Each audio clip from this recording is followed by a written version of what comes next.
Football খেলা দেখা এবং কোনো দলকে সমর্থন করা যাবে কি না। প্রথমত, যত বড় পর্যায়ের ফুটবলের আসর হোক, এগুলোতে জুয়া থাকে। জুয়ার বাইরে এগুলো থাকে না বললেই চলে। সেই সাথে এখানে সতর উন্মুক্তকরণের একটা ব্যাপার থাকে। হাফ প্যান্ট ইত্যাদি পরে সাধারণত এই খেলাগুলো খেলা হয়ে থাকে, যেখানে সতর উন্মুক্ত করা হয়ে থাকে। সেই সাথে নারী পুরুষের অবাধ মেলামেশার বিষয়টি থাকে এবং গান বাদ্যযন্ত্রের ব্যবহার তো আবশ্যিকভাবে থাকে। সেই সাথে সময়কে নষ্ট করা হয়। সবচেয়ে বড় বিষয় হলো ইমানদারের যে ইমানি চেতনা, সেটা নষ্ট হয় এবং সময় অপচয় হয়, সময় নষ্ট হয়। আপনি হয়তো বলবেন যে এতে তো বিনোদন হয়, নষ্ট হলো কই, কিছুটা তো অর্জন হলো। তো যদি কিছুটা আপনি মজা পান, তাহলে হারানোর পরিমাণটা তার চাইতে বহুগুণ বেশি। কারণ এর ফলে সালাতের প্রতি মনোযোগিতা নষ্ট হয়ে যায়, আল্লাহ রাব্বুল আলামিনের প্রতি আমাদের যে মনোযোগিতা সেটা নষ্ট হয়ে যায়। একজন মানুষ এই ধরনের খেলাগুলো দেখতে অভ্যস্ত তিনি এই খেলাগুলোর চরম উত্তেজনাকর মুহূর্তে জামাত শুরু হলে অনেক সময় জামাত রেখে তিনি খেলা দেখা কন্টিনিউ করেন এবং এটাই বাস্তবতা।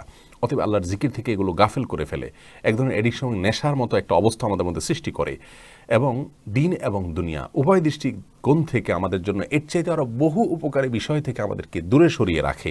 সেই সাথে এগুলোর ফলে গীবত, শেকায়েত, পরনিন্দা, শত্রুতা, একে অন্যের বিরুদ্ধে লাগা এবং পক্ষ বিপক্ষ অবলম্বন করে ফেসবুকে, সোশ্যাল মিডিয়াতে বা অফলাইনে অনলাইনে মারামারি, গণ্ডগোল, ফাসাদ এগুলো হয়ে থাকে।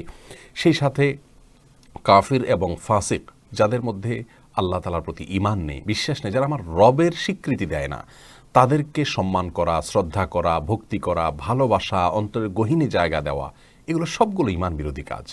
আপনি যদি খুব বেশি উদার হন, যেই উদারতার সবকটা মূলত ইবলিস এবং শয়তান দিয়ে থাকে, তাহলে সেক্ষেত্রে ঈমানদার হওয়ার কোনো সুযোগ আপনার নেই।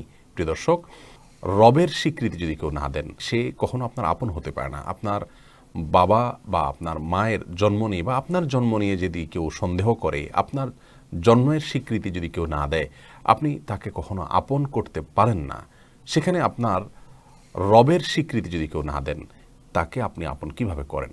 এই সমস্ত খেলাগুলো দেখার মাধ্যমে বিভিন্ন কাফির, অমুসলিম এবং আল্লাহ তাআলার প্রতি অবিশ্বাসীদের প্রতি এক ধরনের ভালোবাসা তৈরি হয়, যা আমাদের ঈমানের জন্য ক্ষতিকর এবং ঈমানের যে ওয়ালা বারা, এর সাথে অসঙ্গতিপূর্ণ।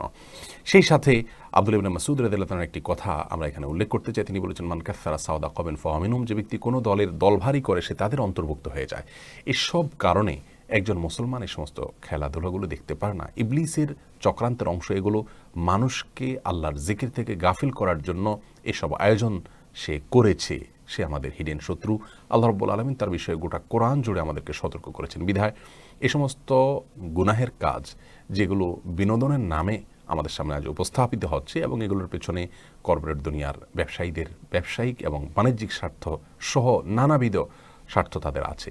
যাই হোক, সবচেয়ে বড় কথা হলো একজন ইমানদারের জন্য এতগুলো গুনাহের আয়োজন যেখানে থাকে, সেটিকে অনুসরণ করা কোনো অবস্থাতে জায়েজ নয়। আপনি নিজে শরিয়ার নীতিমালাকে অনুসরণ করে দ্বিপাক্ষিকভাবে কোনো প্রকার লেনদেন ছাড়া, জুয়া ইত্যাদি ছাড়া আপনি নিজে এক্সারসাইজ করুন মাঠে, সেটি ভিন্ন বিষয়। কিন্তু এই সমস্ত খেলা দেখা আপনার জন্য জায়েজ নয়।